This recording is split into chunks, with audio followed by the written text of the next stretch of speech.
H. Rittenhouse not guilty. As to the third count of the information, unknown male, we, the jury, find the defendant, Kyle H. Rittenhouse, not guilty. As to the fourth count of the information, Anthony Huber, we, the jury, find the defendant, Kyle H. Rittenhouse, not guilty. As to the fifth count of the information, Gage Grosskreutz, we, the jury, find the defendant, Kyle H. Rittenhouse, not guilty. Members of the jury, are these your unanimous verdicts? Is there anyone who does not agree with the verdicts as read? Questions are pulled. Okay, folks, your job is done, and we started just about 3 weeks ago, and I told you it could last 2 weeks and 2 days. This is 2 weeks. This is 3 weeks. You were a wonderful jury to work with. You were punctual. You were attentive. The forgotten six over here who had a very difficult job of keeping from discussing the case during the time that they were sequestered as well. All of you, I couldn't have asked for a better jury to work with. And it has truly been my pleasure. I think, without commenting on your the verdicts themselves, just in terms of your the attentiveness and the cooperation that you gave to us, justifies the confidence that the founders of our country placed in you. So, I dismiss you at this time. You're never under any obligation to discuss any aspect of this case with anyone. You're welcome to do so as little or as much as you want. The media have requested, a number of media sources have requested the ability to talk to you, and they have been allowed to present presentations to you that you'll get in writing, and it's entirely up to you whether you want to contact them. They are not to contact you. If anyone does contact you, and just tell them you're not interested in discussing it, if that's the case. And if anyone persists in doing so, report that to us and it will be addressed, I assure you. At the beginning of the trial, there was some concern about information and your safety, and I assure you that we will take every measure to ensure that your concerns are addressed and respected. I'm going to talk to you for just a minute, not about anything to do with the case, but just about that sole issue. And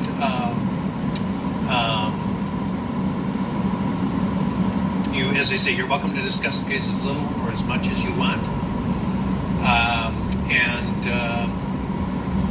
Any questions, anyone? Thank you so much. And you're after 4 years, you're eligible for service again. It would be my pleasure to work with you. Thank you. Yeah, please. Or in the library. I think it's in the library. It's not going to be more than a minute. Or maybe it will be. Yeah, take them upstairs. That's fine. That's fine.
Granted, charges against the defendant on all counts are dismissed with prejudice, and he is released from the obligation of his bond.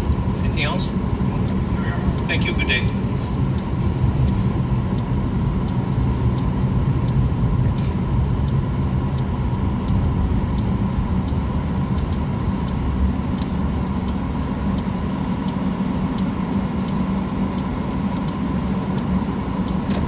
Businesses come in all different shapes and sizes.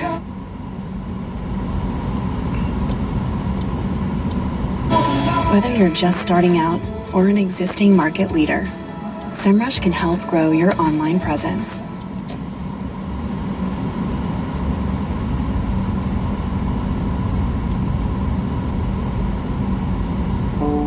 This is Matt. Recently, he was billed $265 by AT&T despite having a 2-year contract with them. When he spoke to AT&T, 5 different reps gave 5 different explanations. Matt was really frustrated. That's where he came across BillTrim and spoke to Alex regarding his situation. The next evening, Matt gets a message from BillTrim. Alex reduced his bill by 30% for the same service he's been using. Click here to reduce your bill.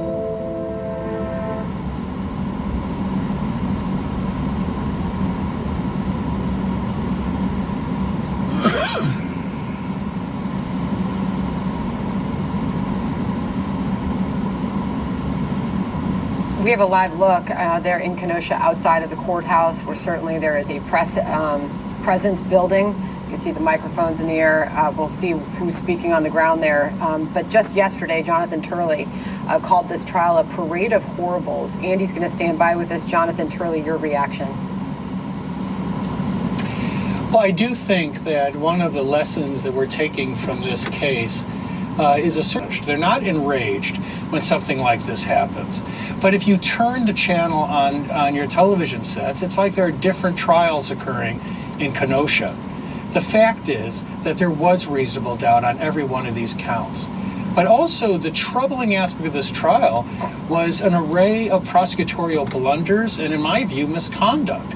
You know, the prosecution made reference to his silence despite a long line of Supreme Court cases saying that it's unconstitutional. There was evidence that was withheld. There were questions as to how the prosecution had stated the facts. All of that's troubling in this hothouse of public opinion. I think that pressure did invade the courtroom. I think it affected the prosecution. And quite frankly, I think it undermined the prosecution. I think they overcharged this case. I've said that from the beginning. They rushed to bring charges against him. And then when the case started to fall apart, they seemed to become more and more desperate, and they started to cut corners and make errors. At the end, I think the prosecution had no credibility at all with the jury. You know, they promised the jury that they would be seeing this white supremacist on what was a virtual bloodlust. They didn't see that. And that's the type of conflict between opening and closing arguments that a jury doesn't forget. You know, there was a lot of inaccuracies that were put forward by the media before this trial and during this trial, which we will talk about with Miranda Devine coming up. But Jonathan, the jury, when it received its instructions, was told by the judge that they had the leeway to find Rittenhouse guilty on a lesser charge. It didn't necessarily have to be first degree in at least one of the counts. But he also said to the defense and the prosecution before the jury was called in for the instructions that if the jury finds that he was defending himself, then the ball game is over. So clearly, right from the get-go, the jury believed that he was acting in self-defense, so that even the lesser charge wasn't considered. And it's been said by some legal experts that the altercation between himself and Joseph Rosenbaum was what set up the entire cascade of events, all of which the jury believed ended up with Kyle Rittenhouse using deadly force in self-defense. Yeah, you know, John, I think when we look back at this trial, we're going to see the loss of the 6th count on the unlawfulness of the possession of this dangerous weapon.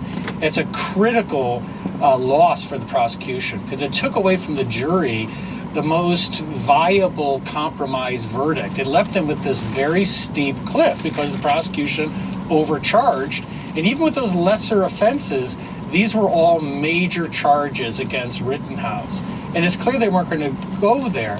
But there's also aspects of the prosecution were perfectly insane. You know, mocking the damage being done in Kenosha to a jury from Kenosha, maybe one of the dumbest things I've ever seen. building up figures like Rosenbaum, who was not a particularly good guy, probably only magnified that concern for the jury. And, at the end of the day, there's going to be a lot of broken china in that courtroom with the emotions of these people. No, I think Andy is correct. Emotionally is what I'm speaking of. No one comes out of this a winner. And this isn't an approval of everything that Rittenhouse did. It is a verdict that is dispassionate based on the evidence. I believe it was the correct verdict, given reasonable doubt on each of these counts.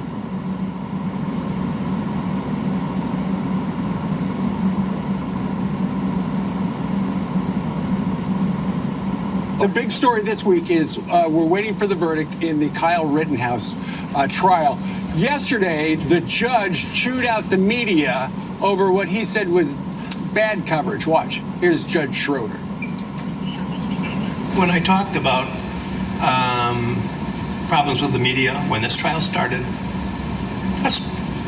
we were there in part, not fully, but in part, because of grossly irresponsible handling of what comes out of this trial. Yeah, welcome to our world. He's unhappy with the unfair media coverage. That is our world. We live it. It's right. incredible, but does he have a right to say that? Of course he does, and what he's saying is absolutely true. I learned a valuable lesson. I'll give you the short version. I'm on the air. The Atlanta Journal-Constitution comes out with a headline, Richard Jewell, the guy that actually was a hero at the Olympic Park bombing in 1996, fits the profile of the lone bomber. I didn't know he was listening to my radio show at the time. I said, well, okay, I'm reading the article, and it said, he fits it because he lives with his mother. Living with your mother to save money does not make you a terrorist or does not create a profile of a terrorist. Turns out he was innocent, he was a hero, kind of like Nicholas Sandmann. And it's always the same predictable group of people. Joe Biden referred to Kyle Rittenhouse as a white supremacist. We have examples of Barack Obama, the Cambridge Police acted Joy stupidly. Reid every day? Joy Reid every hour of every day, Yeah. pretty much. But they got it wrong in Ferguson, they got it wrong in Baltimore, they got it wrong with UVA, they got it wrong with Duke Lacrosse. Every single time we got it right. But Richard Jewell taught me never to rush to judgment, that I believe in the presumption of innocence, due process, these things that the sad part of this is that they create a perception in the community that there is going to be a certain result. They do this without any evidence ever presented. And then when it doesn't come out that way, people feel like the system is rigged. You saw on MSNBC, they just showed the prosecution's closing arguments and not the defense. So you only got one side of the story. Of course. I mean, that's nuts. Of course, no. It's crazy. Does that really shock you anymore? It does a little bit. It's sad. They're trying to shape the narrative. They want to only present one side, or, and the judge was steamed because he said that all these legal analysts came out and said, why hasn't he ruled on this mistrial motion yet? And he said, I just got it. It's too early. Once upon a time, the news was just about things that were known, that were facts. But now there's so much opinion, and this is a news and talk show, an opinion show. But when it comes to the newspapers, once upon a time, the front page was just facts. But what they do is extraordinarily dangerous. People believe what they read, they believe what they see. If you anticipate an outcome that's never coming, for example, in Ferguson, Missouri, I knew early on I had multiple sources all telling me there were numerous eyewitnesses that would corroborate the story of Officer Darren Wilson, that it was Michael Brown that reached into the car. That's when the first shot went off. That Michael Brown ran towards Darren Wilson. And those witnesses, they would never happen, hands up, don't shoot, never happen. Sean, Eric Holder wanted to have that flip, but the facts would not back up what he wanted. Correct. And even their report bore that out. Sean, he was allowed to go into the crowd with an AR-15? Legally. They dropped the gun charge. Legally, you can do that. Yes, the gun charge was based on the length of Right, it wasn't the barrel a short of the barrel, right. And that was the one charge I thought he might be most vulnerable on, but I didn't know that the prosecutor charged him on a law that they didn't even know anything about. So the jury just sorry to ask another question. So the jury just has to determine if it was self-defense. Look, in every single case, we had their star witness say that he pointed a loaded gun at Kyle Rittenhouse before he shot. Right. Then you got another case where you have an eyewitness testifying that Rosenbaum had threatened Kyle Rittenhouse. Then you got the third incident where somebody grabbed the barrel of the gun. Now we have the mistrial motion without prejudice from yesterday, Steve, where they literally give an enhanced version to themselves of the video, and they give a low resolution quality. The grainy stuff. Yeah, exactly. And I'm like, okay, they really must want a mistrial here. Which is bad because I'm afraid they're going to have a retrial and have to go through this again. Yeah. Real quick, you know what's happening at the border? I don't know anybody who thinks it's going well. The group of sheriffs, the Western Association of Sheriffs, is calling for Mayorkas to resign, should be fired. Oh, he's a disgrace. If you watched any of the clips from what he did in front of the Senate Judiciary Committee, he was unprepared, he was nervous, he had no answers. What's going to break here besides the border? Listen, here's the problem that the Democrats and Joe Biden in particular have, is he can solve the Afghanistan problem, but that would take going back to the Trump policies and sending our military back in and rescuing the Americans he abandoned. If you want to stop the problem at the border, you got to bring back the Stay in Mexico policy, bring back building the wall, and process and release. If you want to solve the problem with the economy and inflation, you got to lower taxes, lower spending, and more importantly, go back to energy independence, lower the price of the lifeblood of our economy, which is energy. Reinvigorate the pipelines. Given all of the problems and the tanking Joe Biden numbers, what happens? By the way, your son is must-watch TV. I know, isn't he Peter great? Ducey, every single day. Hold on, the world stops for me. I want to see the exchange. That was the number one thing I heard last night from everybody in attendance. You should be very proud. Peter does a good job. My son was here last night. Patrick. Yeah, Patrick was here, and but Peter's killing it. It's just, I cannot miss that exchange every day. He's watching right now. He would be pleased with that. Anyway, given Joe Biden's tanking poll numbers, fast forward a year, a lot of people are thinking, are the Republicans going to take back the House and the Senate to set the table for a Republican president in 2024? What I would like to see them do is go back, and I've been talking a lot about this with Newt Gingrich. Newt's new book is out, by the way, about post-Biden. Beyond Biden. Beyond Biden. And I would like to see another contract with America, because Donald Trump gave the Republican Party a backbone and a spine. You know, I didn't like when 13 Republicans caved on the infrastructure bill. I didn't like after 2 months, Mitch McConnell, the Senate, Republican senators said that they were not going to help the Democrats raise the debt ceiling. They did raise it. I would like them to make promises, sign their name that they will go with American first policies. Okay, that's energy independence. That's controlling our borders. That's lower taxes, limited government. You know, Republicans need to be the party of liberty, freedom, capitalism, and our Constitution. Constitutionalists on the bench, free and fair trade. Choice in school, for example, should be a big issue. We saw that in Loudoun County and in the Commonwealth in Virginia in this recent election. I would like to see them be the party of law and order, because if you don't have law and order and people aren't safe and secure, they don't have the ability to pursue happiness. But also the parent, the party of the parent, which we heard in Virginia. Oh, that would go with school choice. Why would you not want a parent involved in your child's education? Because you're Terry McAuliffe. That's right. And It didn't work out well for him, right, Brian? Yeah. Just real quick, Henry Cuellar said something about the future of the Democratic Party. Many people thought for a brief period of time was Kamala Harris. Yeah. And she's been absolutely awful. And she has shown almost no interest in doing the job, to the point where Democrat Henry Cuellar of Texas says, I don't think she's put the effort in there. We've got to look at other folks that have the expertise. How devastating Talking is about that the borders for there. a congressman to call out a vice president for a lack of effort? 28% approval rating, and now we're learning Biden and Kamala Harris hate each other. They're pointing fingers at each other. One has a 35% approval rating, the other a 28% approval rating.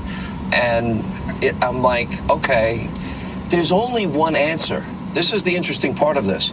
They would have to return to the Trump policies on the economy, on the border, and on energy to get out of the hole they've dug for What do themselves. the Democrats do, though, Sean? Because if you look at what happened in Virginia, you would think that they would wise up and they would say, we need to be more moderate. We need to listen to the parents. No CRT, close the borders, that kind of thing. But the party is so divided. What's going to happen? Parties, in all the years, Ainsley, I've watched the Democratic Party. In all these years, it has never been this radicalized, this extreme. Right. And those radicals control the party. Yes. And I'm going to be very honest. And now, by the way, finally the polls show it. Most Americans agree with me that Joe Biden is weak, frail, and he is a cognitive mess. And our enemies around the world know it, and they're taking advantage So of what it. happens then Democrats' when greatest help would be for them is Manchin and Tulsi Gabbard. They're not radical. They're center left, and you could have a debate with them. You can, and they would think about the country first. Others are on their own course. They're not even. They don't care what the American people think. They think somebody from Queens understands the country. You know, it's interesting. If you watch Obama's economic advisors, like Lawrence Summers and others, they're all saying $3.5 trillion will cost zero. Right. They look in the cap, zero, or as Joe would do, he likes to go into that little whisper thing of his, zero. You know, I'm like, okay, Joe. Yeah. Joe, it's Thursday. If you're waking up at this time and turning on Fox and Friends, and their policies will not ever work. I wrote a chapter in Live Free or Die, my last book. Socialism, its history of failure. New Green Deal socialism, Build Back Better, is radical socialism. Will never work. So going back to what you were talking about a moment ago, where Joe Biden and Kamala Harris are at odds with each other, and she feels like she's being marginalized. There's a story a couple of days ago in the New York Post that suggested that they're trying to squeeze her out, and the perfect person to take over would be somebody like Pete Buttigieg. Pete Buttigieg, the great mayor of South Bend, is going to take over. His answer to the supply chain crisis is, it's going to continue. We never had a supply chain crisis before. How about you send those cargo ships over to Florida, where we are, right? And Ron DeSantis, who killed it here last night, Ron DeSantis has said he will be able to get those containers off those ships. He's doing it now. It takes 7 days to get them through the canal and into Florida, whereas if they sit in California, it takes 22 days to get them off. It's worth it. It is. We had a story yesterday on Fox and Friends about how if shippers brought their stuff to Florida, given the governor's policies here, they referred to him as the Santa Claus. Whoa, no, my favorite Pete Buttigieg. Well, if you really want Christmas gifts and you don't want to disappoint your children and you don't want Santa Claus disappointing your kids, buy your Christmas gifts by Halloween. Yeah. Okay. That's the advice. That's the transportation secretary. But now he's got the biggest checkbook in the country. He's going to have all this power, and all he did was fill 3 potholes in South Bend. He was a miserable failure as a candidate, to the point where they had to beg Joe Biden to step up because Bernie Sanders was going to grab the nomination. Why hasn't Kamala Harris spent time down at the border? It makes no sense. Why hasn't Joe Biden ever been to the border? Great question. You know what? There's a great White House correspondent that stayed on that question for 3 days, and we still never got the right answer. Is it because they want the votes? They want all of them to vote Democratic? What's the reason? Listen, there's a lot of factors that went into 2020, and a lot of them are based on the pandemic. But I really believe that the party's been radicalized, and they believe in bigger, more government. And people are beginning to catch on that it doesn't work. These are false promises. Look at it this way. How did Obamacare promises work out? We lost our doctors' plans, and we're all paying 250% more. Sure. The people that squandered the lockbox for Social Security and Medicare, guess what? They're headed towards insolvency. The people that run cities into the ground, and you don't have law and order, and you have the worst school systems in the country. Now they're saying they want to take over larger portions of your life. I don't think that works. No, it works. You getting up here. I wouldn't be surprised if you ask Gavin for this slot every Thursday. We can get you a marching band every time. You can see it's going to be a money thing. I love you all, but I got to be honest. I don't know how you guys get up this early. I go to bed. We don't know how we do it. Sean, real quickly, everyone asks me, what are your pens? We have 22 seconds. What are your pens? Everyone asks me that. You know, it's interesting. I always talked, when I was going after Short answer, please. FBI, CIA, New York intelligence, Gotcha. Okay. law enforcement. Sean, Great. thank you very much for getting. Guys, Thank you very watch much. every day. Thank you so God much. bless you. Thank you for having I'll me. see you tomorrow, same time. Thanks for coming on this early. Bring the band. Right. I'm Steve Ducey. I'm Brian Kilmeade. And I'm Ainsley Earhart. And click here to subscribe to the Fox News YouTube page to catch our hottest interviews and most compelling analysis. Bitcoin, the best money we've ever had. With a different kind of money comes a different kind of card. Crypto.com Visa card, powered by crypto. Now we gotta get straight out. We're hearing from Kyle Rittenhouse's lawyers. Let's listen. He feels.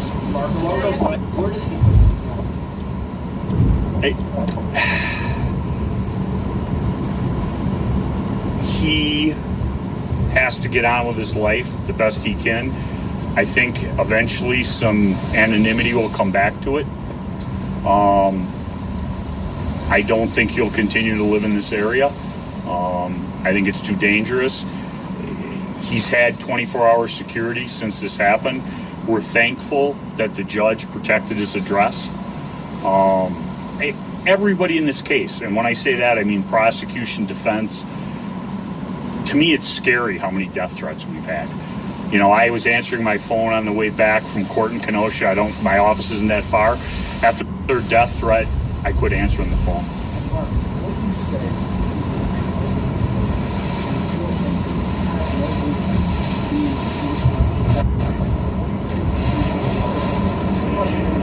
He had as much business being there as any of the demonstrators or the rioters.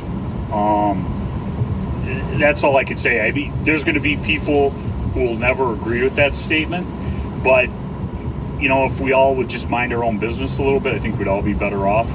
And it's a hard lesson to learn, but it could be. He was asked to be there. He wanted to help the community, and you know, that's the narrative that the state went with. He shouldn't have been there. He was asked to be there by Nick and Dominic, and the Kandiri brothers wanted security. And, you know, I'm not trying to blame anyone. I wish he had never been separated from Ryan Balch, and we wouldn't be here. Does he regret coming here to Kenosha? I don't believe he does. I mean, you know, if he had to do it all over again and you said same thing is going to happen and life is going to be put in a living hell for a year and you're going to not know if you're going to be a free man, he would say, I wouldn't go. But we can't undo time.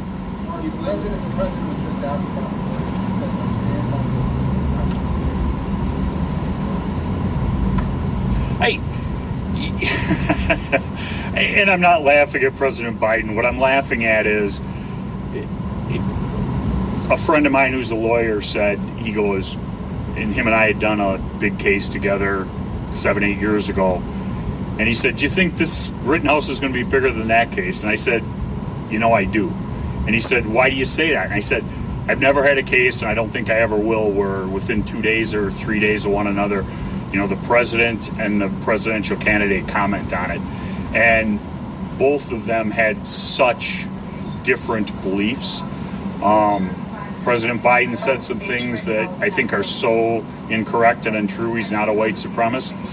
I'm glad that he at least respects the jury verdict.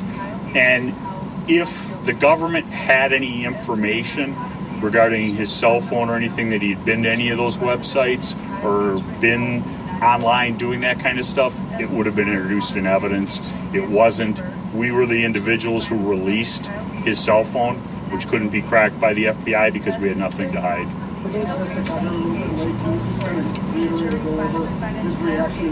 No, I'm not doing reruns. What's that? I'm a criminal defense attorney. I don't do civil stuff.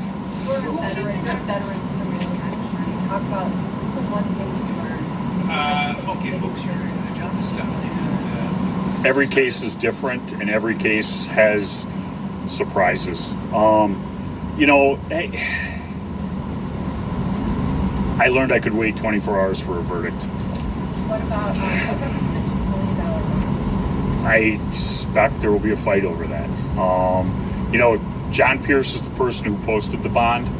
All of that money was raised on behalf of Kyle. Linwood and Fight Back say that they're entitled to it. There was, and when I'm using round numbers, but there was $500,000, I think, that came directly from Wendy Rittenhouse from money she had raised. So there's going to be a fight over that, and I'm just thankful that there will be a fight over that, because if he had lost, it wouldn't have mattered. He wants to be a nurse. What would you say your biggest takeaway is from this 25+ hour jury deliberation? What do you think that says? I need to be more patient.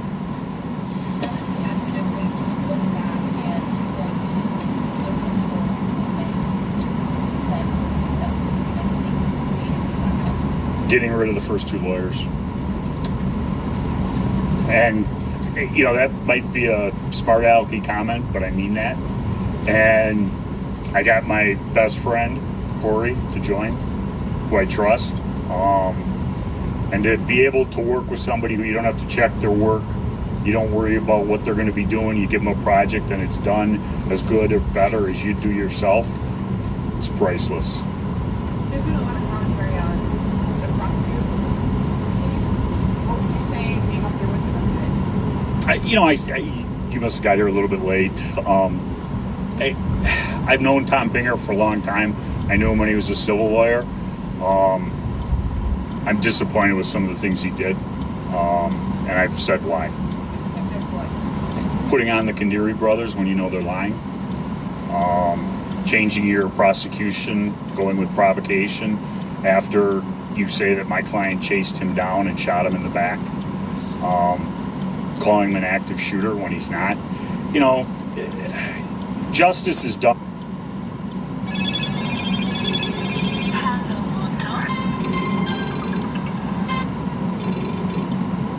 Hello? Hello? Hello? And I don't know that it's set up to do that, but a prosecutor is supposed to seek the truth. It's not about winning, and this case became about winning, and that's probably why it got so personal. How about the judge? What do you say about how the judge handled it? You know,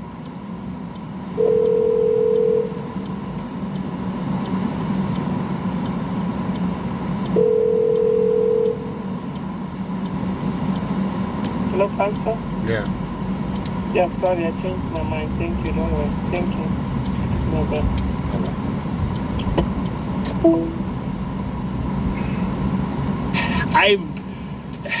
I've never seen so much made of so little, and that's not to pick on you guys or anything like that, but I've tried cases as a prosecutor 100 years ago in front of Judge Schrader. I've tried cases as a defense lawyer, and him and I butted heads as a defense lawyer. Judge Schrader gives you a fair trial as a defendant. You don't want him to sentence your client, okay?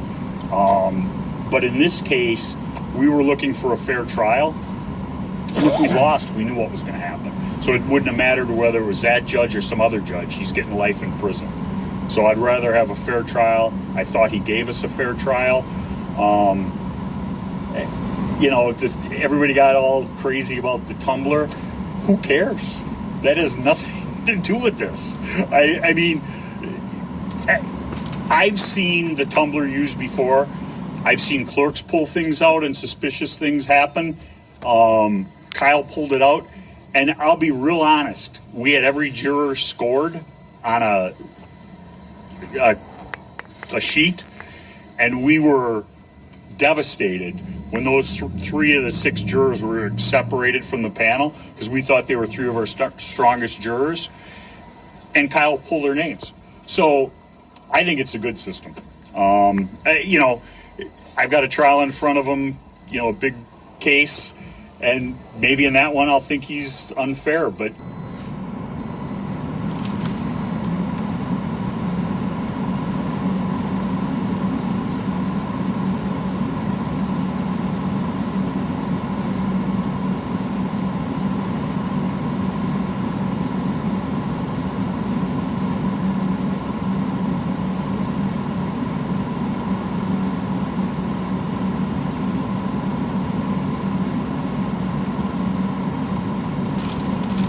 civil rights attorney and Fox News contributor Leo Terrell is with us as well. He's joined us throughout this process. He joins us now. Leo, your reaction as you join us by phone. Thank you for having me on. I'm very glad that justice prevailed. I think most objective lawyers felt that Kyle Rittenhouse had an affirmative defense of self-defense. I think these verdicts are correct. I think Kyle Rittenhouse should never have been charged. I think the prosecution basically made him an example of what happened last year. And I think that outside noise, I'm very proud as a civil rights attorney because the outside noise did not intimidate, did not deter the jury from looking at the facts inside that courtroom. And this is a just verdict. The only people who be upset are those who have a hidden agenda outside the rule of law. Leo, it's John here. The verdict came down as the White House press briefing was underway. Jen Psaki was asked about it. She said that the White House will try to get a statement out as soon as possible. It will be interesting, Leo, to see what the White House has to say about this, because as you'll recall, during the election campaign in 2020, Joe Biden tweeted out a picture